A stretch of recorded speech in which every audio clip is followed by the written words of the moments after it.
just caught it. I literally just caught it before we came on. Welcome to Thursdays with Niko on a Friday. And it is time to catch up with Niko Moreno.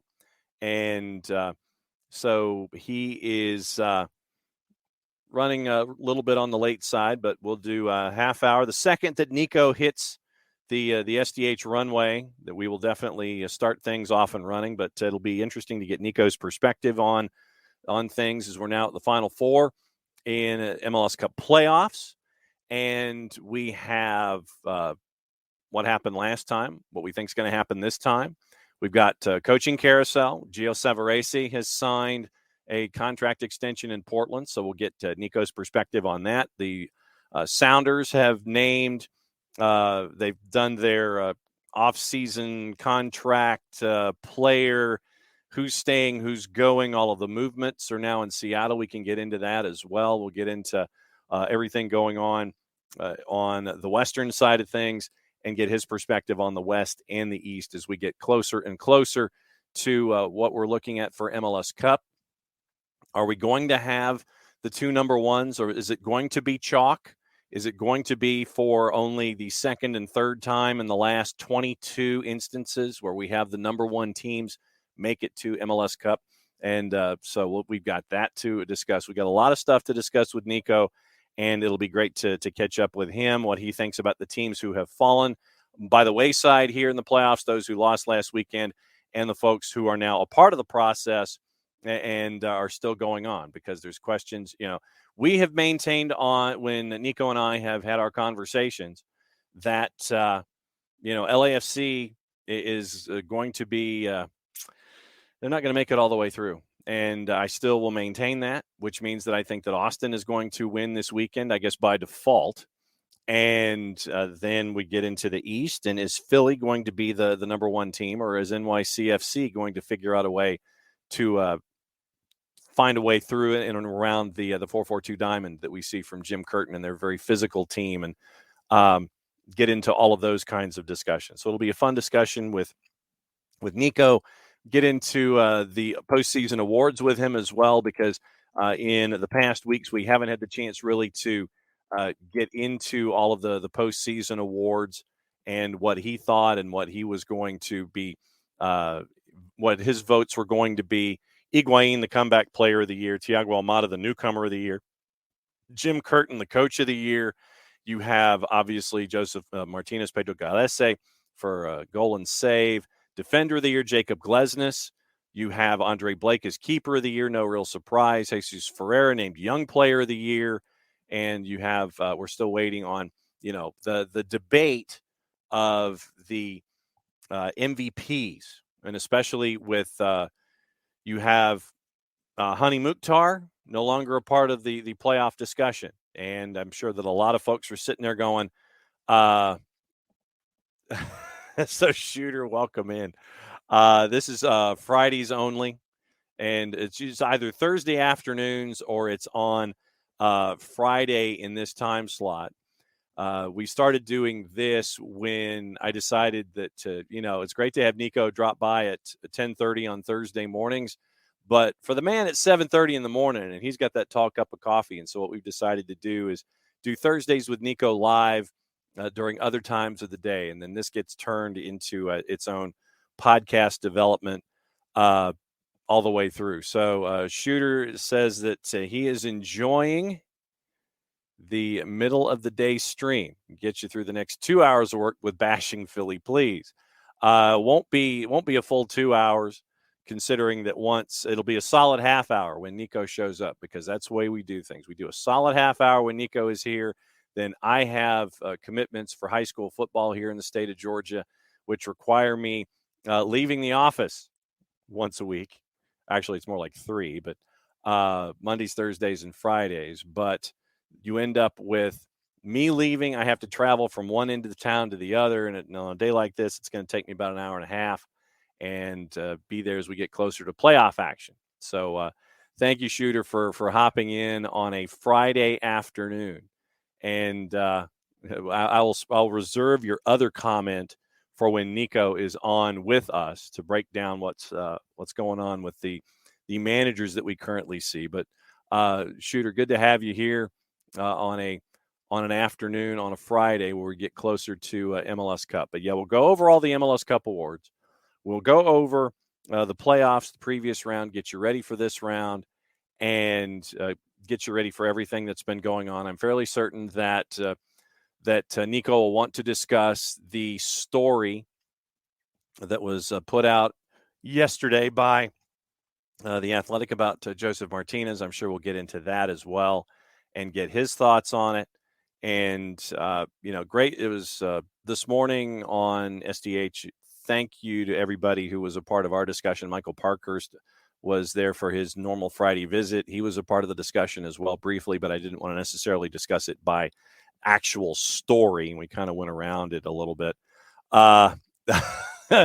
Okay, Shooter, we'll think about that. But it's a salary of 4.1, so you got to kind of fit that into your cap. Is that something that can be navigated? So that's what we got to look at here. So Shooter says he'll take Joseph Martinez to replace Gustavo Bo.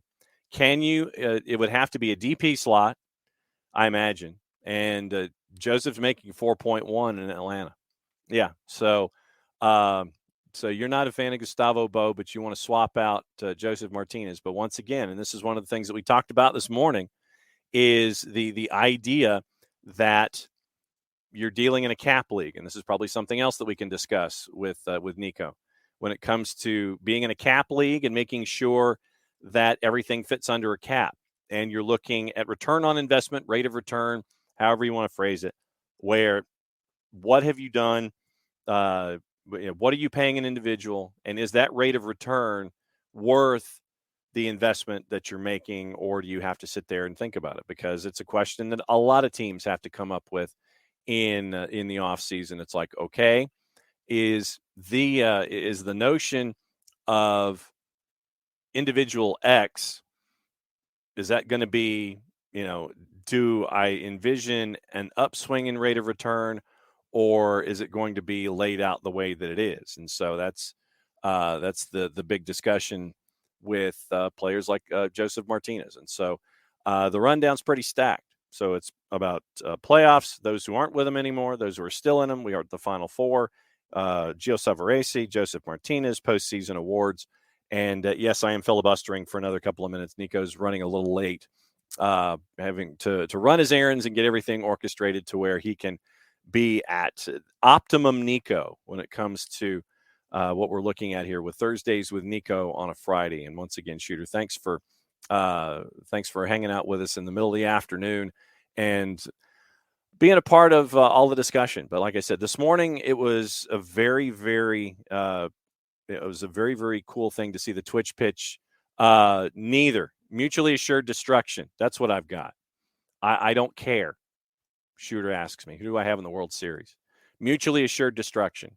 If the world could open up and both teams could fall in, and both obviously be safe and not be hurt, but then the baseball stadiums that they're in, if you could just drop them, yeah, if an asteroid destroyed the stadium but not the people, if it just destroyed the field, yeah. So basically, don't care. Not a baseball guy. The strike from '93, I think, was pretty much what spoiled it for me. So, yeah, don't care about baseball anymore. I'd rather go to a minor league game, frankly, than any kind of major league game. And that's pretty much how it is for me. I think it's more fun to go to minor league ballparks. And so, all right, so you're looking for an asteroid for Game 3 when it's in Philly. Spare the people of Houston. Well, I mean, it doesn't. I mean, but the thing is, though, that they would play all the games. They'd play all the games in Houston, and so that way you still have teams playing. I think that what you need is a selective asteroid shooter that takes care of Minute Maid Park, and what takes care of was it Citizens Bank Park or the bank or whatever it is.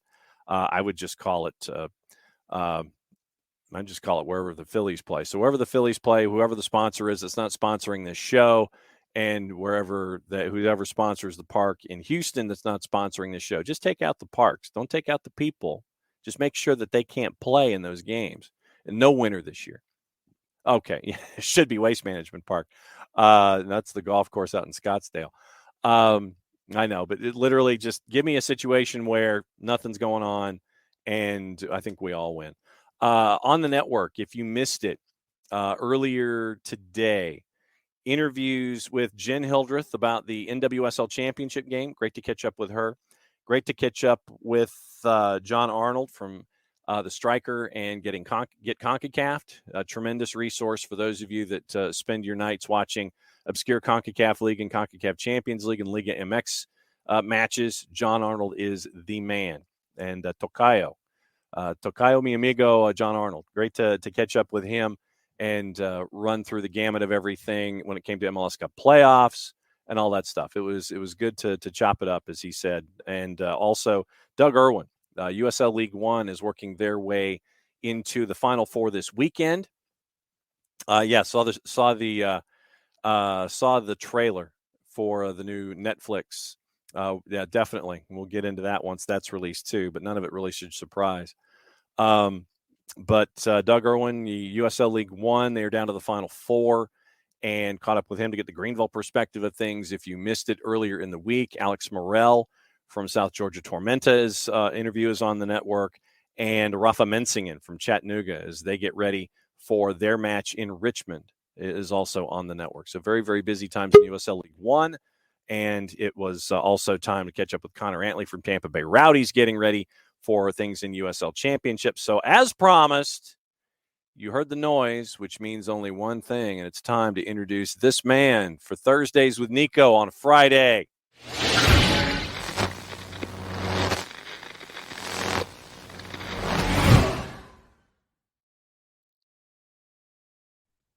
Niko comes to us, as always, from the soccer bar. Hey, what is going on? It is that time to catch up with Niko Moreno, and wasting no time, we are in a no dilly, no dally zone. We are wagging our finger at Father Time, sitting there going, "All right, dude, we got a lot to talk about." Yeah, we do. My apologies, my man, but I'm here. No, it's all good. Now that you are up and running and rocking and rolling, that's all that matters. We're down to the Final Four in MLS Cup playoffs. And I know that, and I mentioned it before you came on, that you and I have not been high on LAFC in this entire playoff run. We were not high on them in the regular season, even though they won the dinner plate. They were chasing the dinner plate, and Philly ended up winning the dinner plate, I think. But whoever won the dinner plate anyway, they won the West. You and I have not been all that impressed with LAFC.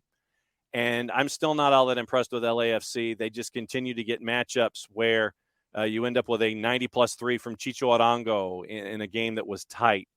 And they are finding ways, despite all of the high price tags not being a part of the process. LAFC and Austin come up in the Western Conference Final. Early thoughts? All righty. Well, yes, time is up. It's ready for the best four teams in MLS to just fight it out, grind it out, and hope to get into the final. And yes, we start off with that. Probably the matchup that the league was kind of looking for. I think you're absolutely spot on your commentary about LAFC. I think that they benefited from a fantastic first half of the season that did enough. Even before any of the new signings that came on, they had this locked in.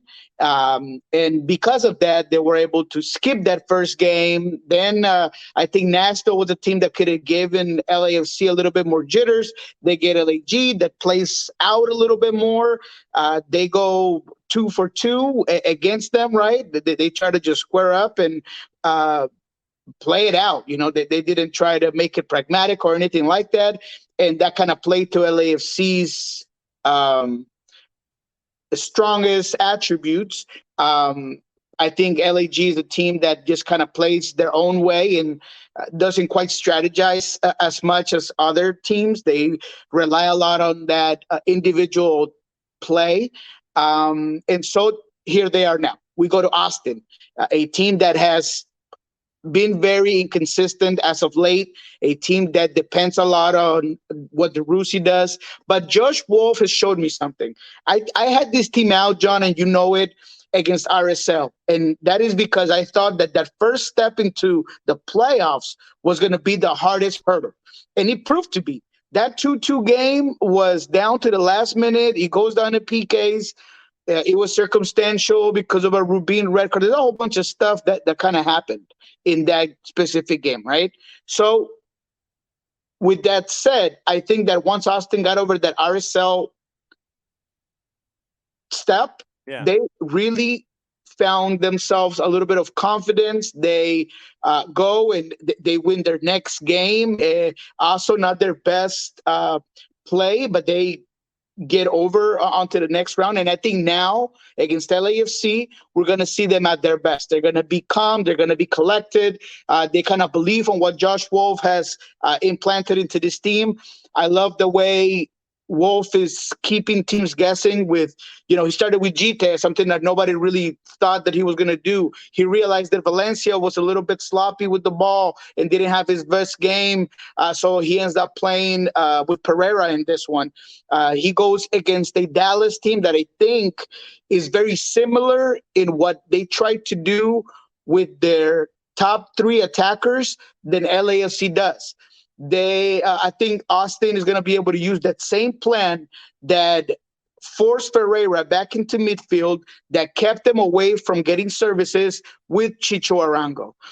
So because of all that, I think Austin, they're going to get the best of LAFC, man. Talk me out of it, but I just don't think that this LAFC team is as good as they think they are and as good as some people think they are. There's a lot of question marks about who's going to start, how they're going to play. Is Vela healthy? Is he going to be in his best rhythm? So I'm going to go with the for sure thing, which is the Austin team that's going to go out there and play. When it comes to the keepers, and I'll go ahead and just widen this to all four, you're looking at, obviously, in the East, and we'll get to the East more in depth in just a little bit, Andre Blake and Sean Johnson. And I think that with the injury to Matt Turner, I think that the interest in Sean Johnson being a part of the Qatar roster definitely has picked up, or at least it should if it hasn't. Then in the West, you have Maxime Crépeau, who had to kind of fly below the radar because he was in Vancouver and was standing on his head on a daily basis. And you got to see that in Cascadia. And he got a new lease on life by going to LAFC.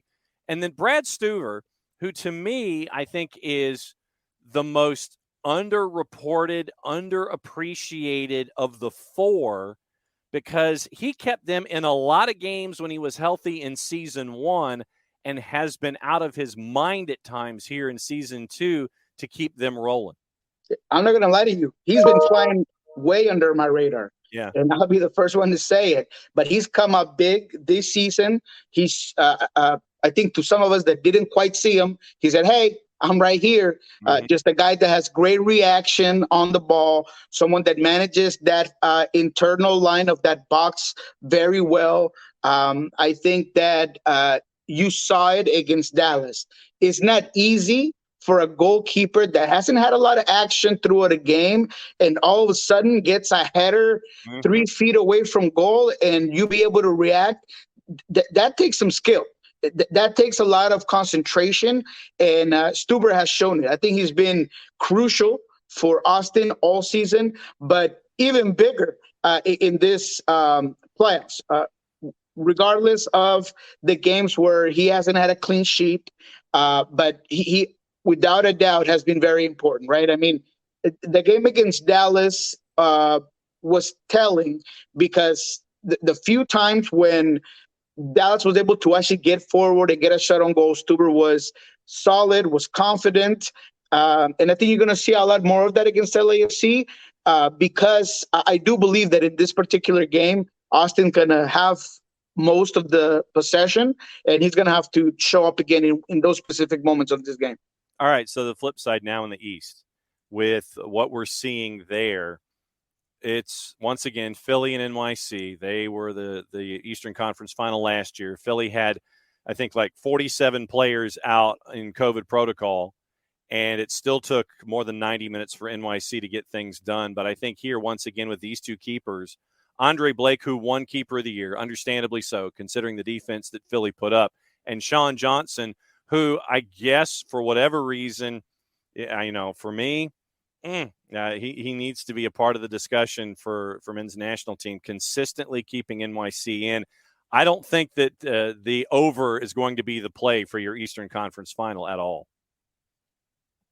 Yeah, that's for certain. I mean, I think it could be 1-0, 2-1. I don't see a whole lot of goals in this one. Just because no, I'm with you. Guys. I called it a battle on the field in Spanish, basically old school, when armies used to meet up in one place and go right at each other. That's kind of what I kind of put in Spanish in our show this week. And that, I think, that's what it's going to be. And it's going to come down to the team that can have less mistakes, the team that has the better, more solid, confident goalkeeper. And that's why I think, for me, Philadelphia has the upper hand on this one. But I agree with you. The thing about Sean Johnson, I really like him. I think that for the U.S. men's national team conversation, Greg asked a lot from goalkeepers to get the ball out of the back and use their feet a little bit more than he does at New York City. I think that the guys involved in that are usually Alexander Cayens and Martins, and it just is built a little bit different. So I do like his skills as a goalkeeper alone to be in that conversation, specifically when you guys like Zach Steffen that don't really show you what they really have on a day-to-day basis, right? But going back to the game, man, I think you're right. This is going to be a grinder. This is going to be a game that maybe the first 45 minutes is going to be very slow and cautious, and they're going to be reading each other. There's going to be a chess match in the first 45 minutes, and then we'll see what these two teams have after that. I do believe, though, that although New York City has their own pressure because they are the reigning champ, because they are a team that has all this young talent, because they are a team that's globally known a lot more, they have some pressure of their own. And on the other side, you got a Philadelphia teams that, look, it's just biting at the chance of trying to get their hands on a New York City team that they were unable to play with all their guys because of COVID last year. So it's going to be very interesting in that mental aspect, man. I've talked to a few players off the record in New York, and they know that they're going into a straight battle, that this team is going to want to play physical. They're going to want to get them off their game. But I think New York has struggled whenever they cannot put the game away early. And that's why I feel like Philadelphia is going to be a little bit more pragmatic than we've seen him throughout the year. I feel like they're going to really rely on Gastov and Ure and Carranza to just be clinical in those key moments whenever they are going to be ahead of the game and whenever they do get their opportunities. But I really do believe that what Curtin is going to do is try to take completely out of the game guys like Santi, like Pereira, that midfield that gives them so much on offense. I think that's what's going to be the game plan here, is for him to just take those guys out and then let the chips fall where they may. Julian Carranza really has adapted to the Philadelphia Union mindset and approach in short order, hasn't he?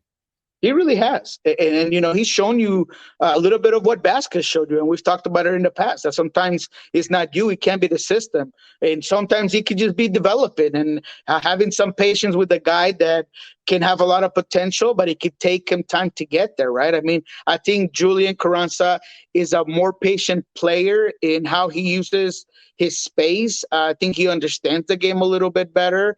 I thought that in comparison to what you used to see from this guy,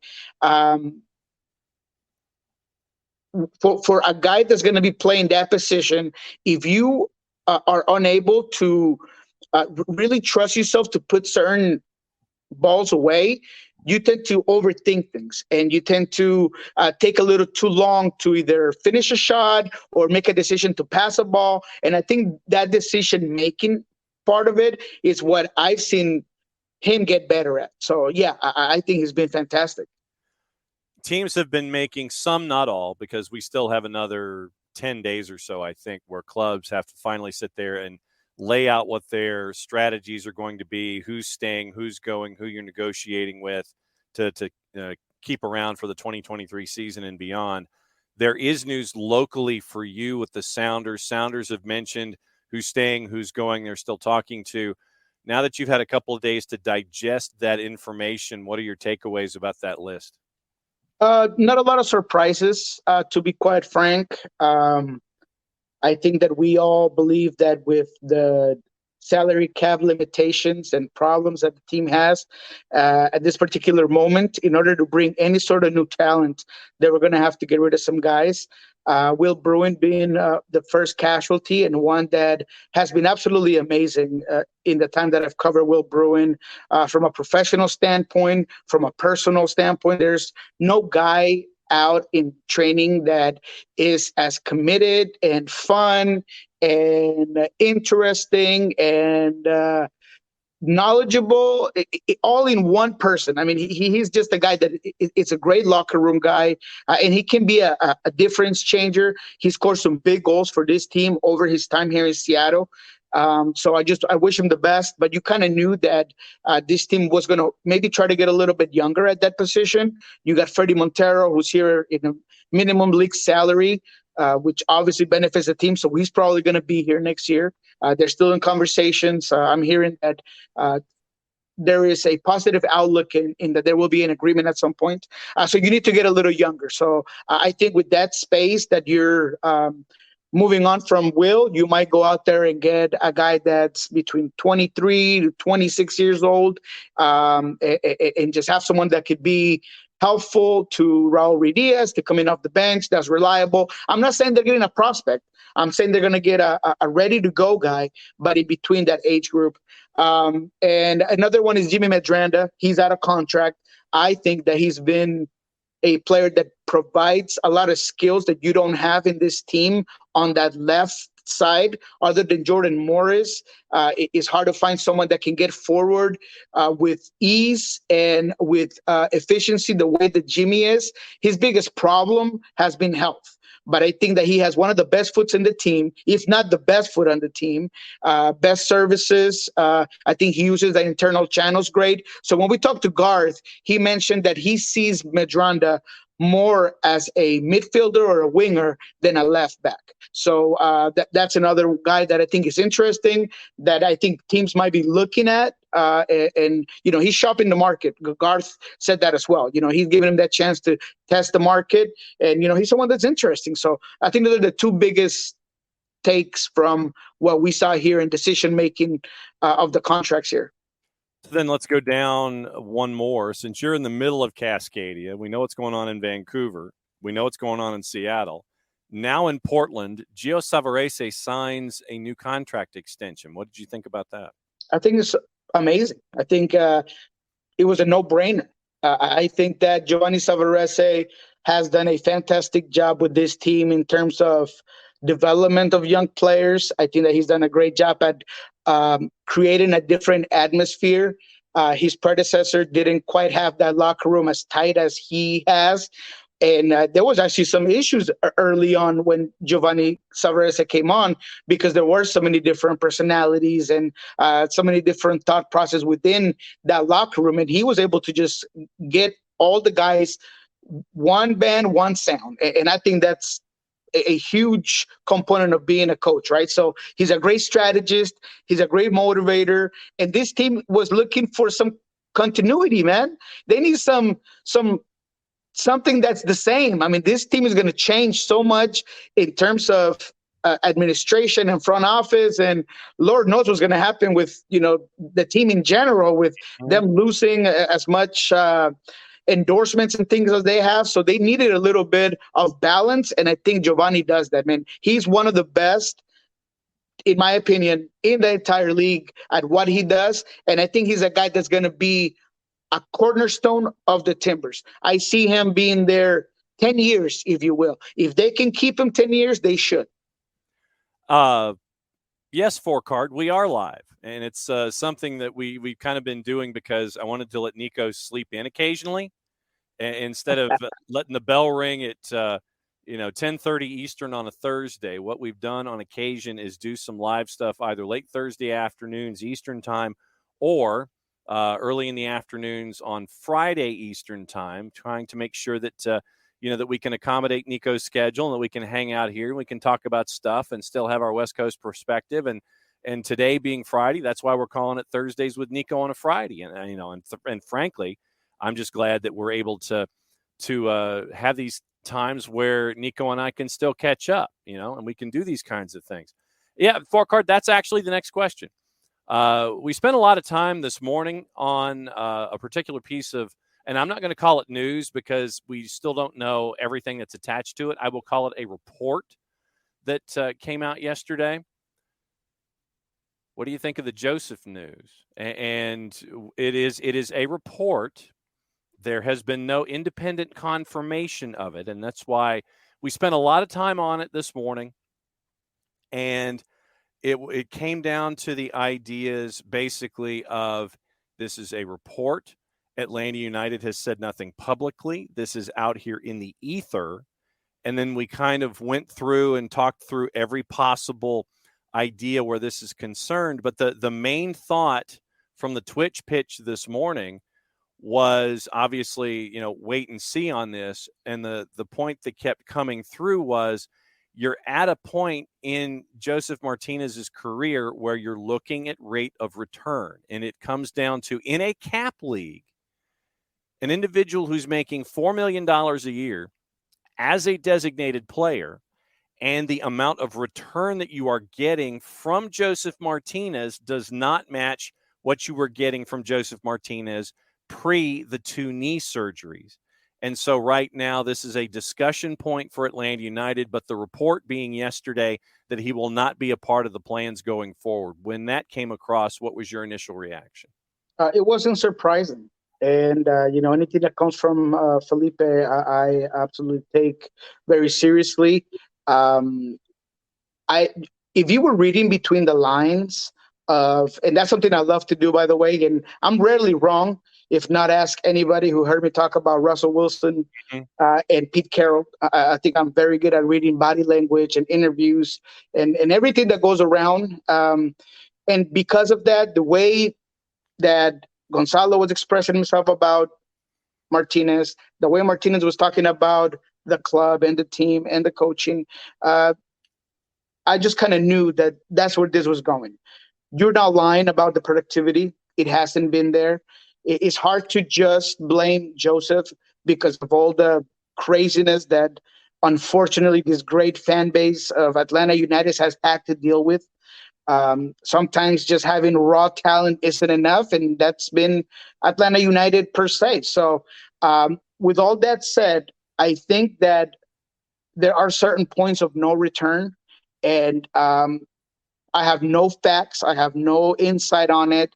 But if I'm a betting man and I'm going off of my instinct, of everything that I've been able to hear, and whether it's off the record or in between the lines that I just mentioned, I think that Martinez is best off away from the team. And I think that Atlanta United might benefit from it as well. Mm-hmm. Gonzalo Pineda's not going anywhere. And Gonzalo Pineda is a guy that I absolutely love. You know how I feel about him. I don't need to repeat it. But he also has a personality of his own, and he's going to make sure that players know that he's the coach, that he's there, and it's his say.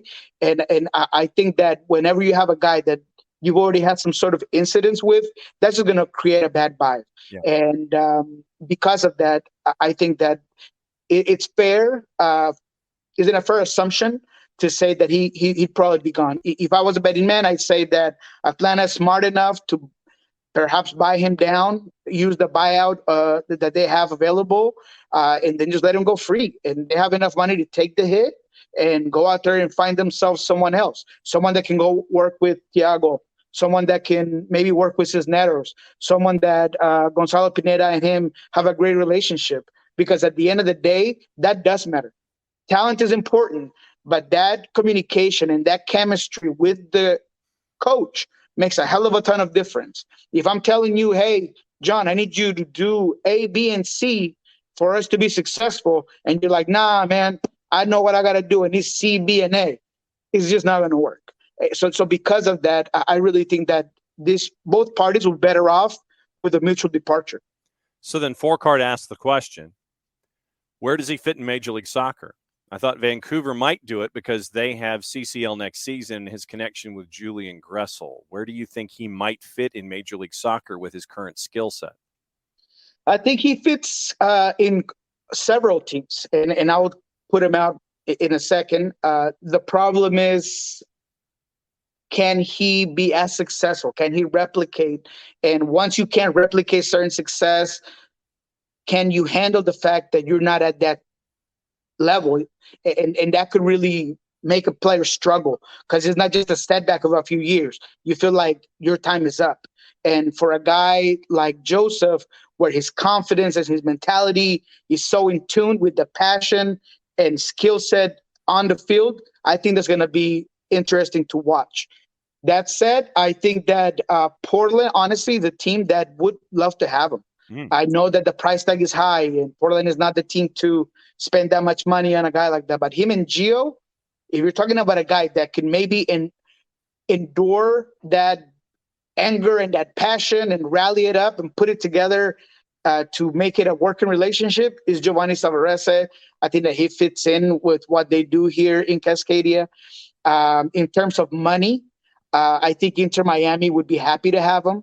He's close to Atlanta. It's a place where he might have a little bit of liberty, where he'll have other star power to maybe come along, where he feels like he doesn't have to be the guy, the man, and maybe that could help him out. And I think he really does fit as well with that team, whether it's a 2-forward system or a lone target player. I think that he would work on either one of those.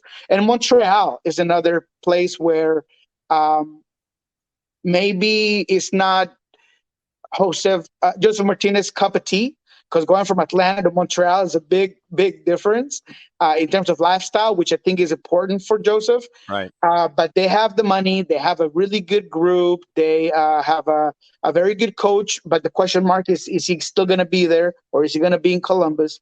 So those are three teams that just kind of strike me as he would fit in there. And then lastly, Adrian Heath in Minnesota. Does he fit? Yeah. Would that be interesting with him and Bebelo Reynoso? And I would love to have Hard Knocks video crew chasing them around. Oh, man. Absolutely. And I think they have the DP spots and the money to bring them on. So I like those 4 teams.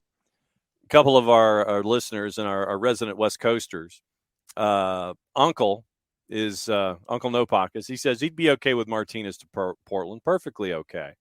4 cards. Yeah, man, I think it does. You might see, I believe, Giovanni just said it, that he's looking for a 9, right? And he might be looking out broad, but if you can get a little bit hometown, my national team buddy or whatever discount with Gio, right? I mean, we're both Venezuelan, let's hook it up. I mean, if you could get a little bit of that discount and you can promise this guy that you're going to go into a winning team, it's going to be just you, and whether it's Niesgoda or Felipe Mora up top, with a whole bunch of playmakers like Santi Moreno behind you and young talent. I mean, why not? And then 4 card says we can swap Martinez for Eric Williamson from Portland. Send Eric Williamson out, bring Joseph Martinez in. True. Atlanta would take that in a minute. If you ask me, get another dog right there next to Sosa? Sure, why not? And Uncle has a question for you specifically. Have you managed to check out Stumptown Coffee? I have not. I haven't even been able to go to Portland. I know that I could get it here, but I have not been able to. It is on my to-do list, and I'm gonna make a mental note, because I need to do that. So as you make your mental note about Stumptown Coffee, the sprint, otherwise known as Thursdays with Niko on a Friday, is wrapping up. What else is going on these days? What do folks need to know? I'm going to tag, what's his name? Uncle what? Uncle_no_pockets. Uncle No Pockets on the Twitch pitch. Got it. I'm going to see if I could find him, and then I will tag him, because, yes, that is absolutely true. All right. Well, so we've had a lot of cool stuff going on with Pulso Sports as of late. We're going to get a lot of these bar programs as well that are going to have some interesting interviews. I'm hoping that a specific someone that is going to be part of these two finals promised me an interview. I'm hoping his team wins. Okay. So it'll be a happy interview. But if not, it'll be a sad one. I'm not going to go ahead and say the name yet, just in case we can get it down. But we will be doing a lot of cool stuff here for the final two games of the season, basically, right before the grand finale.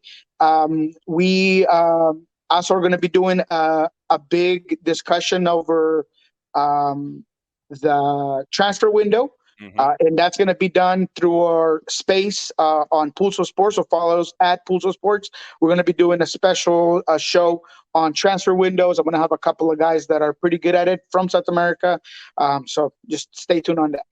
And so Uncle is volunteering his handle on Instagram, ATLIN PDX, ATLIN PDX, Atlanta in Portland, ATLIN PDX on Insta. So that's Uncle on the IG, so the two of you can hook up when it comes to the coffee. As always, my friend, thanks for doing this. I'm glad that we can always coordinate and get the Western perspective on things across Major League Soccer. As you sit in the soccer bar with your second cup of coffee as we're approaching noon, you got lunch coming around the corner. Niko, as always, El Rolo NW on the Twitters. Thanks as always, my friend. We will catch up with you next week when we're down to the final two, plus all the other shenanigans going on in Major League Soccer. Oh, yeah. What he said. So since it is the end of another round of that, this is where I try to sit there and feverishly look for the end of the show. Mucha platial. That means I get to do this. We'll see you next week.